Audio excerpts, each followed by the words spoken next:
கர்த்தருக்கு பிரியமானவர்களே, ஒவ்வொரு நாளும் கர்த்தர் நம்மை எப்படி வழிநடத்துகிறார் என்று இந்த தொடரில் நம்ம தொடர்ந்து கற்றுக்கொண்டு வருகிறோம். கர்த்தர் எப்படி நம்மை வழிநடத்துகிறார்? அவர் நமக்குள்ளே இருந்து நம்முடைய குடும்பத்திலே, நம்முடைய வேலை ஸ்தலத்தில், நம்முடைய நண்பர்கள் மத்தியில் அவர் எப்படி என்னை அதிகமாக ஞானத்தோடும் செல்வத்தோடும் செழிப்போடும் ஒரு குறைவில்லாமல் என்னை எப்படி வழிநடத்துகிறார், அதை நம்ம அறிந்து கொள்ளணும்.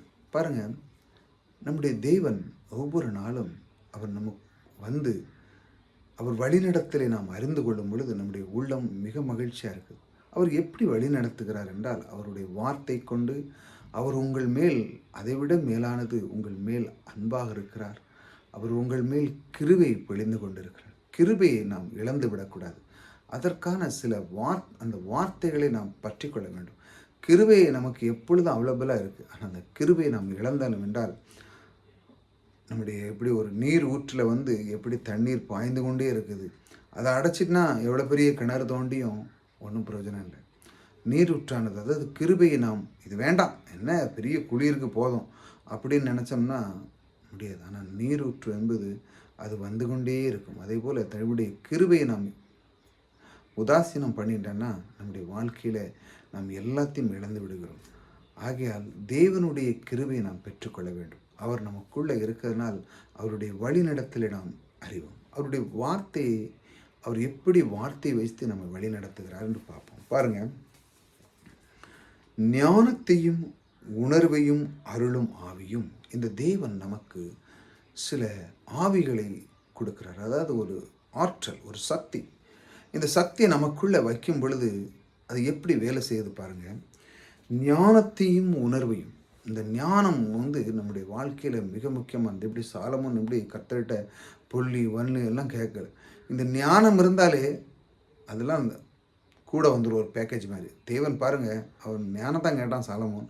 ஆனால் தேவன் அதையும் கொடுத்து அவனுக்கு வெள்ளி பொண்ணும் எல்லாம் கொடுத்து ஆசீர்வதித்தார், அவனை ஆசீர்வதித்தார் அப்படின்னு போட்டிருக்கு. அந்த மாதிரி அந்த ஞானத்தையும் உணர்வையும் அதை நாம் ஒருவன் பெற்றுக்கொண்டாலே போதும், அவனுக்குள்ள அந்த உணர்வு வந்துடும். இந்த கர்த்தர் தான் என்னை இதை கொடுத்திருக்கிறார். இந்த ஞானம், ஒரு மனிதனுக்கு ஞானம் இருக்கும்போது அவன் என்ன கற்றுக்கிட்டுதான், ஆகா இப்படி ஒரு திறமை எனக்கு இருக்கு, அப்போ நான் அதை எப்படி கற்றுக்கொண்டேன். சில பேர் நினைப்பாங்க, நான் பெரிய இந்த ஆட்கள்லாம் மூலமாக நான் இருக்குது. அது ஒரு சிலவங்க கற்றுக் கொடுப்பாங்க, இப்படி இப்படி இருக்கணும். ஆனால் தேவனுடைய அந்த ஞானம், தேவனுடைய ஞானம் என்பது அவர் எப்படி சிந்திக்கிறார், அவர் எப்படி வழிநடத்துகிறார், இந்த உணர்வு ஒரு மனுஷனுக்குள்ளே வரும்போது அவருடைய வழிநடத்தல் மிக அற்புதமாக இருக்கும். ஆலோசனையும் பலனையும் அருள ஆவி. ஆலோசனை ஒரு மனுஷனுக்கு பாருங்கள், இன்னைக்கு எத்தனை விதமான பிரச்சனை இந்த உலகத்தில் பாருங்கள்.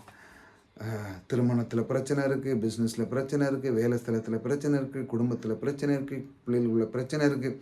இதெல்லாம் நீங்கள் உங்கள் குடும்பத்துக்குள்ளே போய் நின்றுக்கிட்டு தீர்க்க முடியாது. ஒரு பிரச்சனை வந்துச்சுன்னு வச்சாங்களாம், நிறைய பேர் என்ன சொல்லுவாங்க, சரி அந்த ஆள்கிட்ட போய் பேசுப்பா, அவங்க ஒரு பெரிய ஆள், அவங்க உனக்கு ஏதாவது ஒரு ஆலோசனை கொடுப்பாங்க எப்படி வாழணும். ஏன்னா ஏன் அந்த ஆளை சொல்கிறாங்க அப்படின்னா, அந்த ஆள் இதிலிருந்து ஓவர் கம் பண்ணியிருப்பாங்க, அந்த ஆள் வாழ்க்கையை வெற்றியாக நடந்து கொண்டு இருப்பார்கள். அவங்கக்கிட்ட தான் போய் கேட்க சொல்லுவாங்க. அந்த ஆள்கிட்ட போய் கேளு. இல்லை உங்கள் மற்றவங்க மாதிரி ஃபெயில் ஆகி அவனும் நாலு விதத்தில் துவந்து இப்போ பெரிய பிரச்சனையில் இருக்கான், அவன்கிட்ட யாராவது போவாங்களா? போக மாட்டாங்க. அவங்களுக்கு ஆலோசனை தேவைப்படுகிறது. ஆலோசனைனா இப்படி இருக்கணும், இப்படி வாழணும், இப்படி செய்யணும், இப்படி தான் பேசணும், இப்படி தான் நாவை அடக்கணும், எங்கே போகணும், எங்கே இருக்கணும், யாரு கூட பேசணும், யாரு கூட பேசக்கூடாது, யாருக்கு உபயோக பண்ணணும், இப்படிலாம் சொல்லி கொடுப்பாங்க. இப்படி அவங்களுக்குள்ள கற்றுக் கொடுக்கறது தான் ஆலோசனை. இந்த மாதிரி கற்றுக் கொடுக்குற பாருங்க, ஆலோசனையும் பெலனும் அருளும். அதான் ஆலோசனை ஒரு மனுஷனுக்கு கிடைச்ச உடனே அவனுக்கு ஒரு பெலன் உண்டாயிரும். ஆகா நான் இதை கற்றுக்கலையே, இந்த ஆலோசனை அழகாக இது முந்தைய எனக்கு தெரிஞ்சுன்னா நான் இதெல்லாம் சும்மா அப்படியே சாதாரணமாக நான் பண்ணியிருப்பேன்னு சொல்லி அவனுக்கு ஒரு பெலன் வந்துடும். அந்த ஆவி அதையும் தேவன் கொடுத்து உங்களை அற்புதமாக வழிநடத்துகிறார் பாருங்கள். இந்த பெலன் மனிதனுக்கான அந்த ஆலோசனை, இந்த ஆலோசனை மிக முக்கியமானது. வாழ்க்கையில் தேவனுடைய அந்த வார்த்தைகளை நாம் கற்றுக்கொள்கிறோம். மிகவும் மற்ற சமுதாயத்திலும் நாம் நிறைய விதத்தில் கற்றுக்கொள்ளணும். பாருங்கள், நீங்கள் வேலை ஸ்தலத்துலேயும் உங்களுக்கு நிறைய ஆலோசனை கொடுப்பாங்க, இப்படி இருக்கணும், இப்படி செய்யணும், இத்தனை மணிக்கு வரணும், இதை செய்யணும், இப்படி தான்.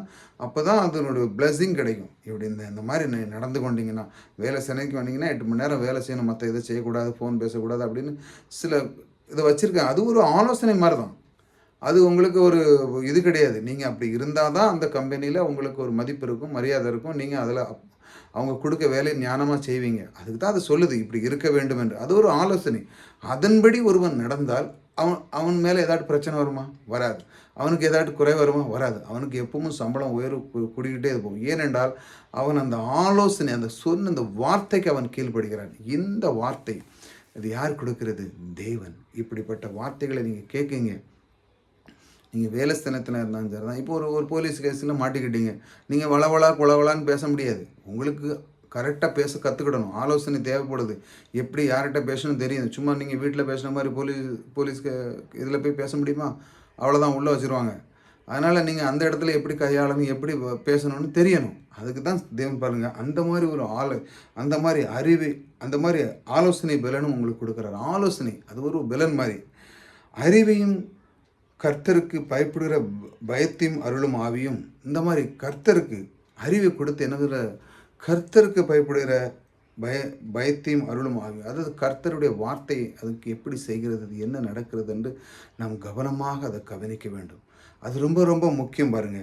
அந்த அறிவு தேவன் நமக்கு கொடுக்கப்பட்ட இந்த ஸ்லாக்கியம், இந்த பூமியிலே நமக்கு என்ன கொடுத்திருக்கிறார், அவருடைய நோக்கத்தை நான் நிறைவேற்ற வந்திருக்கிறேன், ஆகையால் நான் அவரை அறிந்து கொள்ள வேண்டும். ஆகையால் இதில் போட்டிருக்க பாரு, பயத்தையும் அருளும் பயங்கிறது அப்படி இல்லை, தேவன் அந்த வார்த்தையை தான் அதை சொல்ல. இப்படி இப்படி இருக்கும் பொழுது கொஞ்சம் கஷ்டமாக தான் இருக்கும். நீ இப்படி பண்ணும் பொழுது நீ இது கீழ்ப்படியணும், வாங்கணும். சில 10 கற்பனையில் சொல்கிறாங்களா, அந்த 10 கற்பனையில் யாராட்டு கடைப்பிடிச்சாங்களா? இல்லை. அதுவும் பெரிய பிரச்சனை தான். ஏன்னா 10 கற்பனையை கடைப்பிடிச்சவன் ஒருவனும் கிடையாது. பழைய ஏற்பாடில் யாருமே கிடையாது. இப்பவும் வரைக்கும் யாரும் பண்ண முடியாது பழைய ஏற்பாடிலோட அந்த 10 கற்பனையில். அந்த மாதிரி ஒரு அதில் பயம் இருக்கும். நான் இது செய்யலைன்னா கர்த்தர் அப்படி செஞ்சிருவாரோ, இப்படி அவங்க பயந்துட்டு இருக்காங்க. இந்த மாதிரி ஒரு பயம் இல்லாமல் அவர்களுக்கு அறிவை கொடுக்கிறார். ஏனென்றால் அவர் பாருங்க, அந்த அருளும் ஆவிக்குரிய கர்த்தருடைய ஆவியானவர் அவள் மேல் தங்குவார். அந்த கர்த்தர் தான் உள்ளுக்குள்ளே இருக்க போறார். ஏனென்றால் அவர்தான் இதற்கு விடுதலை, இந்த பயத்திலிருந்து விடுதலை கிடைக்கிறதுன்னா அவர்தான். அந்த 10 கற்பனை யாரும் கடைபிடிச்சதே கிடையாது. அது முடியாது என்று அவன் ஒத்துக்கொண்டால் அவன் மேல் அவர் தங்குவார். இல்லை, என்னால் எல்லாம் முடியும், நான் எல்லாத்தையும் பண்ணிடுவேன், எனக்கெல்லாம் ஒன்றும் பயம் கிடையாது, அப்படின்னு சொல்லி கர்த்தர் மேலே அந்த என்ன அது, நான் எல்லாத்திலும் பயம் இல்லாமல் நான் செஞ்சிடுவேன். அதுதான் அந்த பயத்தின் ஆவி சொல்ல, அந்த பயத்தும் அருளும் ஆவியுமாகி அப்படின்னு போட்டுருக்கலாம். இந்த மாதிரி ஒரு மனுஷன் பிந்தாசம் பண்ணுறான். எத்தனை கட்டளெலாம் கொடுங்க நான் செஞ்சுருவேன் அப்படின்னு அவன் பயம் இல்லாமல் இந்த அதிலிருந்து நீங்கி பாருங்கள், கர்த்தருடைய ஆவியானவர் அவன் மேல் தங்குவார். அதனால தான் தேவனே அவர் உள்ளே இருக்குது. அந்த 10 கற்பனையெல்லாம் நீங்கள் செய்யவே முடியாது. அதுக்கு நீங்கள் ஒப்பு கொடுக்கணும். தேவனே, இது என்னால் முடியாது, நீர் தான் எனக்குள்ளே தங்கியிருந்து என்னுடைய வாழ்க்கையை வழிநடத்தும். அப்படித்தான் தேவன் ஒவ்வொரு நாளும் உங்களை வழி நடத்துகிறார்.